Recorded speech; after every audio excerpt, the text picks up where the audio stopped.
Hello, let's try this again.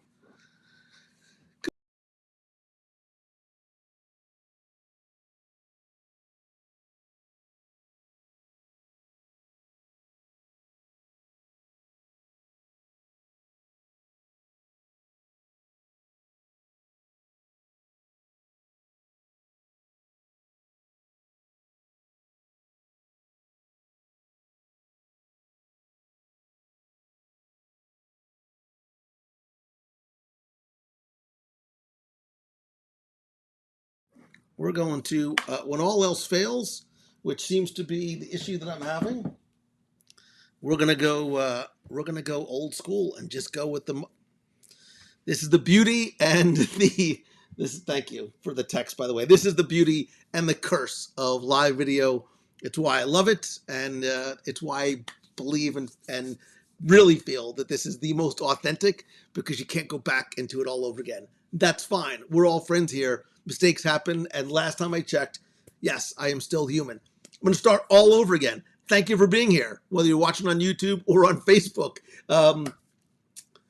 This is a, I don't even remember. I don't remember everything that I said. It doesn't really matter.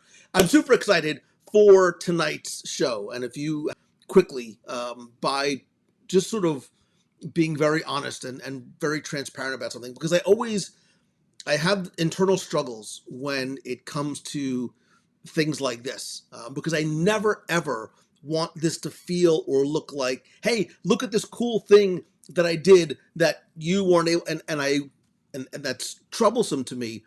Instead, this really is more of, because of you, this is what I was able to experience, and I'm just so excited to share it with you, which is why on this week's show, I decided to just talk a little bit about the experience, but I really wanted to save a lot of what had happened for tonight, to be interactive, to make this be a conversation. I don't want to talk to you about it. I want to talk with you about it and get your thoughts and feedback. And I have some questions for you based on what we talked about on the show this week, what we know or think is coming to the Disney parks. So again, I apologize for the audio issue. I seem to be having some sort of mixer or microphone problems. This is the same microphone that I've been using. It wasn't my first microphone. This microphone is probably 17 years old.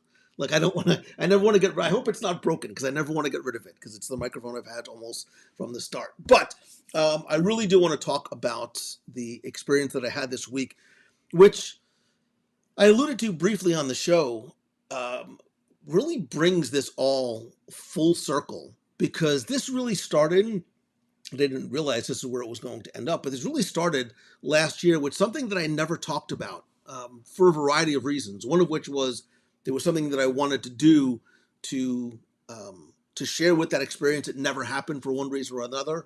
So last May, I was invited to New Orleans by Disney and by Imagineering to get a sense of what the research process is like, and really connect the dots between not just the film and what was coming to Tiana's Bayou adventure, but the people and the culture and the history and the food and the stories and the music and the food, of course.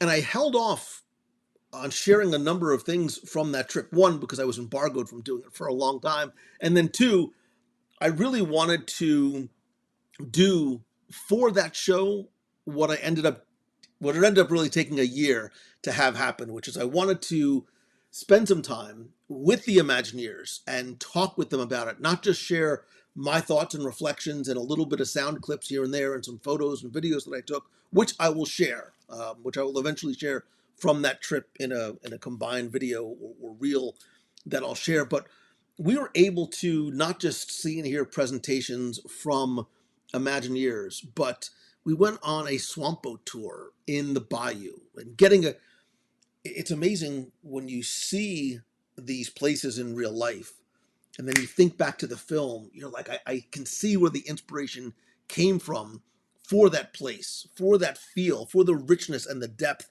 and the colors and the music in the background. We went to the Yaya Art Center, met a lot of young artists that really the city and Disney focuses a lot on trying to give exposure and opportunities to. We went to Dookie Chase's restaurant, which, as you know, is really sort of the heart of the connective tissue between Tiana and New Orleans and Princess and the Frog and eventually Bayou Adventure. And Tiana actually happened to stop by with a couple of other special guests as well.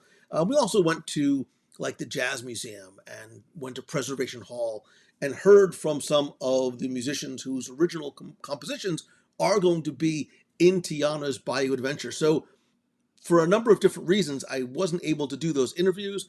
So getting this incredibly special opportunity on top of the special opportunity this past week at Imagineering to talk to lead Imagineers Sharita Carter and Tedral Blado really sort of brought that all home. So rather than me continuing to talk more about it, I'd love to know, and I did this because I received a lot of messages and a lot of questions, both in the Clubhouse and direct messages on Instagram and X and YouTube. I want to know what questions you had, either about the experience, what maybe I saw in terms of what is coming to Tiana's Bayou Adventure, the incredible advancements in audio animatronics, and some of the things that we haven't seen integrated necessarily into the parks yet, right? We're just starting to see the BDX droids coming into Galaxy's Edge in Disneyland. I got to see the hollow tile floor up close. I can only imagine what that is going to lead to. Yes, I got to hold the lightsaber and seeing some of the next generations of audio, these free moving and spinning and jumping and dancing and tumbling audio animatronics really gives me high hope and excited expectations for what is to come. So Matthew Woolley says we need to get right into this. Will they be serving beignets in the queue? You're not going to serve beignets in the queue, but I would not be surprised if you did not have a Smellitzer type experience. I believe Tiana's Bayou Adventure is going to be a all five senses in 360 degrees experience. So it's not just going to be what we see and hear and sort of be able to touch in the queue, but I think it's also going to be what we smell. And then hopefully there's going to be some, Tiana's Foods is right there. It's the whole basis of the story. So hopefully there will be some food in there as well. Carlos says, I missed Splash, but I'm excited to see the new animatronics and the story of Tiana. Carlos, this is one of the things that we talked about in the interview, and it really was sort of the topic of discussion.